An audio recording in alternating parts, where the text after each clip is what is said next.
그러니까 대법원과 헌법재판소의 관계 같은 것들이 우리 학계나 실무에서나 조금씩 문제가 된 부분들이 있습니다. 그렇죠? 네. 예. 근데 그거를 넘어서서 지금 굉장히 위험한 발언이 오늘 하나 나와서 좀 짚고 넘어가려고 하는데요. 국민의힘의 당대표 권한대행이자 원내대표를 맡고 계시는 권성동 대표가 오늘 이런 말씀을 하셨어요. 국회가 추천한 헌법재판관 3명의 임명을 함부로 강행하면 탄핵 심판 자체가 무효화될 수 있다라는 얘기를 했습니다. 여기서 조금씩 좀 짚어보겠습니다.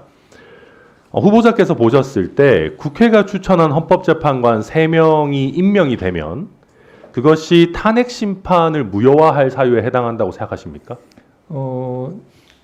아마 피탄핵 소추 입장에서는 우리가 소위 말하는 재판의 본안에 들어가기 전제로서 재판부 구성, 그러니까 헌법재판소 9인 중에서 3인에게 이런 문제가 있으니 재판부 구성에 문제가 있다는 주장을 할 수도 있을 것 같습니다. 아마 그런 염두에 두지 않았을까 싶고, 그렇다면 헌법재판소가 그 점에 대한 판단을 전제적으로 해야 될 것 같고, 그때 헌법재판소가 명확한 헌법적 해석과 판단을 할 것으로 저는 생각합니다. 그렇죠. 그러면 이제 그 임명에 대해서 헌법재판소가 판단을 할 것이고, 헌법재판소가 해당 전제에 대해서 헌법재판관 신규 세 분의 임명이 문제가 없다라고 해서 탄핵 심판을 인용하든 기각하든 어떤 결과를 내게 되면 네. 그 최종적인 판단에 대한 책임도 당연히 헌법재판소가 지는 것이고, 이 헌법재판소의 탄핵 심판에 대해서는 불복이 가능한 수단이 현재로서는 없죠. 그렇습니다. 그럼 만약에 대법원에서, 그러니까 피소추인 측이나 아니면 지금 여당인 국민의힘 측에서 해당 헌법재판소의 헌법재판관의 임명이 무효이기 때문에 탄핵 심판이 무효이다라는 네. 주장을 하며 대법원에 이 헌법재판 탄핵 심판 결정의 효력을 다투는 소를 제기한다면은 이 소가 적법하겠습니까? 제가 그 부분에 대해서는 뭐 숙고를 해보거나 아니면 이전에 생각해 본 적은 없습니다만, 이런 통상의 우리가 아는 법 상식이나 그다음에 사업 질서에 비춰본다면 그러한 판단을 해도 헌법재판소에서 해야 되지 않을까 싶긴 한데, 그건 제가 깊은 연구가 없고 생각이 없다는 점을 전제로 말씀드립니다. 네네, 제가 생각해도 당연히 탄핵 심판에 대해서는 헌법재판소가 결정하는 것이고, 그 절차적인 위법이 있는지 해당 절차가 효력이 있는지 없는지에 대한 판단 역시도 헌법재판소의 몫일 거라고 생각합니다. 거기에 대해서 대법원이 추가적인 심사를 하는 것은 우리 현재 사법체계상에서는 가능하지 않을 것이라고 생각하는데, 방금 후보자께서 말씀하셨지만 추가적인 연구가 필요하다 하더라도 제 주장에 원론적으로는 동의하시는 것이죠? 그렇습니다. 그러면 지금 이 얘기는 자칫 잘못하면 사법부의 한 축을 담당하는 헌법재판소의 결정 자체에 대한 국민적 불복을 요구하는 것으로 전 해석될까 봐 굉장히 걱정이 됩니다. 사실 사법부의 판단이라고 하는 것이 사법부가 자체적인 군대를 가지고 있는 것이 아니기 때문에 결국 사법부의 판단이 준수되는 것은 다른 헌법기관들의 어떤 삼권 분립에 대한 존중, 사법부 판단에 대한 존중이 전제가 되어야 되는 것 아니겠습니까? 그것이 안 된다면은 결국은 국민들의 저항권 행사 같은 아주 예외적인 경우가 아니라면 사법부의 판단을 힘으로써 굴복시킬 절차는 없는 것 아니겠습니까? 그렇게 생각하시죠? 네, 그렇습니다. 그래서 제가 이 말씀을 듣고 여당에 굉장히 책임 있는 자세에 계시는 분이 뭔가 탄핵 심판 자체의 무효화를 언급하시는 것 그 자체가 저는 우리 사법부에 대한 존중에 있어서 심각한 문제가 있다고 생각하는데, 후보자의 견해는 어떠십니까? 우리 헌법재판소의 일이라서 그 부분에 관해서 언급은 저는 조심스럽고 삼가는 것이 맞겠습니다. 그런데 가정적으로 우리 사법부 대법원까지 말씀하시니까, 우리 대법원으로서는 그런 상황이 생기면 헌법 질서하에서 사법부 독립, 그리고 우리 사법부의 최종적 책임, 그리고 그 책임은 우리 국회나 여기서 탄핵으로 물으신다면 책임을 질 것이 맞고, 그 모든 것은 우리 헌법 하에서, 헌정 질서 하에서 이루어지고 그렇게 또 돌아간다고 저는 생각합니다. 그러니까 사실 이 논리를 계속해서 확장시키면 방금 후보자께서도 말씀하셨지만 오늘 우리 대법관 인사청문회에도 여당 의원들이 지금 참여하지 않고 계시고 굉장히 비협조적인 자세를 취할 걸로 보여집니다. 그러면 향후에 지금 피의자 윤석열에 대한 내란 사건이 대법원으로 갔을 때 지금 여당의 동의가 없는 이런 대법관의 임명에 문제가 있다. 대법원의 판결도 역시 무효화될 수 있다. 이런 식의 논리를 편다라고 한다면은 저는 이것은 입법부의 일원으로서 굉장히 무책임하고 상권 분립을 무력화하고 우리 헌정 질서를 위태롭게 하는 굉장히 부당한 주장이라고 생각이 들거든요. 대법관 후보자로서의 입장은 어떠십니까?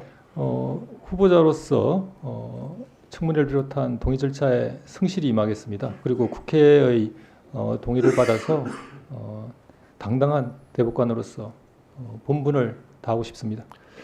예, 저도 우리가 이제 아까도 계속 이제 계엄이라는 상황, 또 내란이라는 상황 하에서 입법부의 권한을 이야기했지만 결국 이런 여러 혼란 상황에 대한 최종적인 판단을 하고 우리 사회가 다음 단계로 넘어갈 수 있도록 하는 권한은 대부분 사법부에 부여되어 있습니다. 그렇다고 한다면 우리 입법부의 구성원들도 사법부의 판단에 대해서는 최대한 존중하고 특히 이렇게 우리 권력 구조에 대한 중차대한 문제일수록 사법부 판단에 대해서 국민들의 불신을 야기하거나 오히려 또 뭔가 무효화를 암시하면서 사법부의 판단에 대해서 국민들의 뭐랄까요, 이렇게 저항을 야기할 수 있는 이런 선동행위 같은 것들은 저는 굉장히 자제해야 된다라고 생각을 합니다.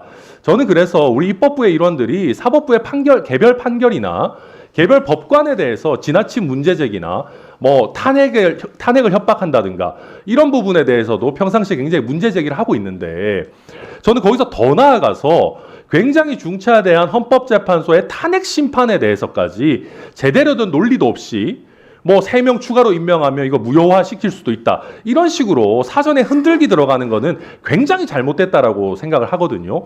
이 부분이 비단 헌법재판소의 문제가 아니라 우리 사법부의 신뢰도 계속 영향을 주는 만큼 저는 후보자께서도 이런 여당의 잘못된 행태에 대해서는 좀 따끔하게 말씀하실 필요도 있지 않나 생각합니다. 저를 비롯한 우리 사법부 구성원 모두는 헌법을 수호하고 사법부 독립의 의지를 굳건히 가지고 있습니다. 그 점에 대해서 다시 한번 분명히 한다 그렇게 말씀을 드리고 싶습니다.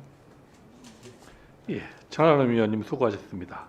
자, 그러면 지금부터 잠시만 주목해 주시기 바랍니다. 제가 구독자분들을 위해서 선물 하나를 준비했는데요. 제가 항상 여러분들께 드리는 말씀이 있습니다. 뉴스만 평소에 잘 챙겨보셔도 돈이 되고 돈을 벌 수 있다라고 말씀을 드렸는데요. 여러분들은 여기 보시는 삼성전자 뉴스를 보고 어떤 생각이 드세요? 아니면 정치인들의 뉴스, 날씨 뉴스를 보고는 어떤 생각이 드시나요? 그냥 뉴스만 보고 끝내는지 아니면 이 뉴스를 어떻게 이용할 수 있는지 이 부분을 고민하고 계시는지를 되물어보고 싶습니다. 그 이유가 뭐냐 하면 제가 지난번에 여러분들께 뭐라고 말씀을 드렸었죠? 지금은 반도체 섹터를 눈여겨보셔야 한다고 말씀드렸습니다. 그리고 나서 이런 썸네일들 뉴스를 통해서 많이 보셨을 겁니다. 반도체 내용이 이슈가 됐을 때 부자들은 어떻게 생각한다? 반도체 관련주들은 뭐가 있는지, 어떤 종목이 가장 좋은지, 어디에 투자해야 돈이 몰리는지 자연스럽게 생각한다고 제가 말씀을 드렸죠. 그 이유가 뭐냐 하면 부자들이 봤을 때는 이슈가 곧 돈으로 이어지고 그 이슈가 나에게 돈을 벌어준다는 경험적 확신이 있기 때문에 부자들은 항상 이런 사회적 이슈를 관심 있게 챙겨본다고 제가 말씀을 드렸습니다. 이번에도 마찬가지인데요. 제가 지난번에 시청자분들과 함께하는 주식으로 수익 내기 이벤트를 진행했었죠. 당연히 100% 무료로 진행을 했었고요. 여기 보시면 아시겠지만 제가 지난번에도 구독이라고 보내주신 모든 시청자분들께 반도체 관련주 중에 가장 크게 급등할 딱 한 종목, 많은 종목도 아니라 한미반도체 한 종목을 여러분들께 추천드렸어요.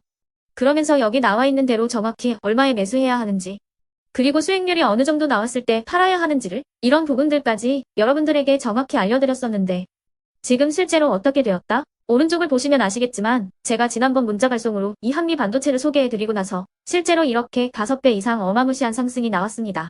100만 원만 투자를 했어도 무려 500만 원이 넘는 수익금이 생긴 거죠. 그래서 당시에도 굉장히 많은 분들이 제가 드린 이 한미 반도체로 수익을 내실 수가 있으셨을 텐데요. 다시 한번 축하드린다고 말씀을 드리겠고 이번에도 마찬가지입니다. 앞으로도 2024년, 2025년 계속해서 기대해볼 섹터는 AI입니다. 그 중에서도 AI 반도체는 그 누구도 부정할 수 없는 미래 성장 산업입니다. 그러면 우리가 어떻게 생각해 볼 수 있을까요? AI 반도체 종목 중에 앞으로 크게 대장 역할을 하면서 10배 이상 급등할 수 있는 텐베고 종목을 지금부터 열심히 추적해야 한다는 겁니다. 큰 돈을 투자하지 않더라도 월급의 일부분 아주 소액이라도 이 종목을 모아가야 수백 %의 수익률을 손에 쥘 수 있는 것이죠.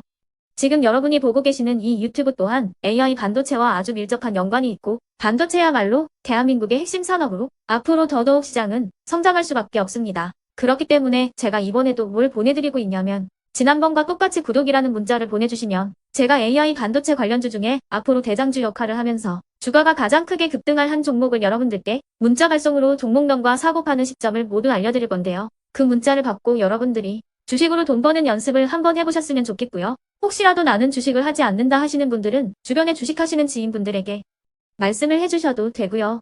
아니면 연세가 있으셔서 투자가 어렵다 하시는 분들은 이 종목을 자녀분들에게 한번 사봐라. 이걸로 한번 수익을 내봐라. 이렇게 조언을 해주실 수도 있는 거겠죠. 그래서 지금 이 영상을 보시는 시청자분들 중에 나도 이번 종목이 좀 궁금하다 하시는 분들은요. 누구나 상관없이 그리고 어느 시간대나 상관없이 부담없이 010-2514-5930번으로 구독이라는 문자 보내주시면 제가 이번에도 똑같이 무료 추천 급등주 문자를 보내드리겠습니다.